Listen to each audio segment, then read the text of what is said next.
Hi, I'm Ellie Glazer. Thanks for tuning in to this week's video podcast. Soveya. It sounds like an intriguing and mysterious concept. What does it really mean? I'm glad you asked. So Soveya is a Hebrew word meaning satisfied.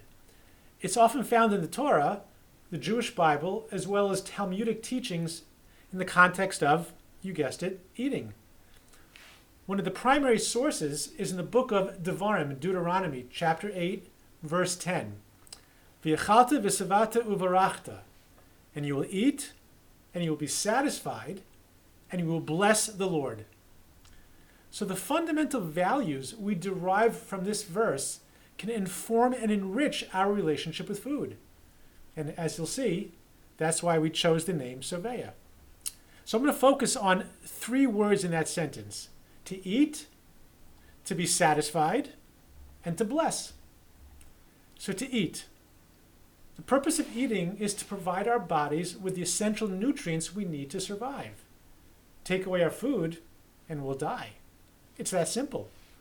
So therefore, eating, by definition, should be an act that brings health, vitality, and life to a person.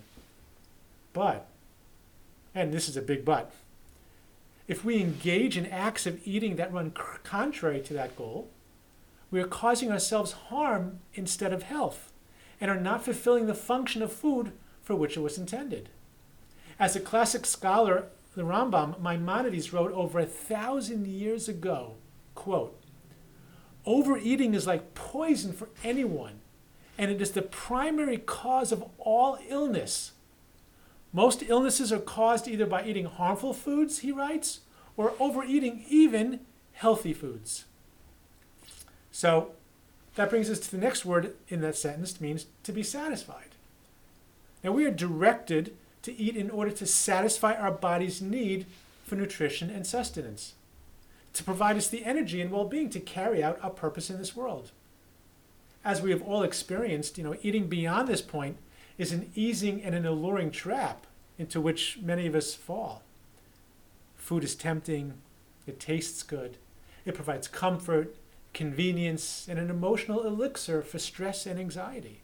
It might make us momentarily merry, but we're often left much less than happy.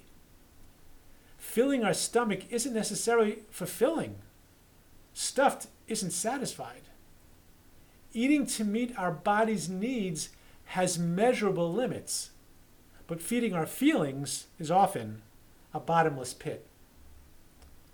Which concludes with the word to bless, which is the end of the verse. If we're able to maintain our boundaries, make the right choices, and eat the right amounts, we're left feeling extremely grateful, content, and satisfied. The fact that the food was flavorsome, appetizing, and a physically enjoyable experience adds greatly to our gratification. Now we're commanded to capture that moment and use it as a springboard for appreciation, to recognize that food is an incredibly special and vital gift for us to preserve our health and to acknowledge the source from where it originated.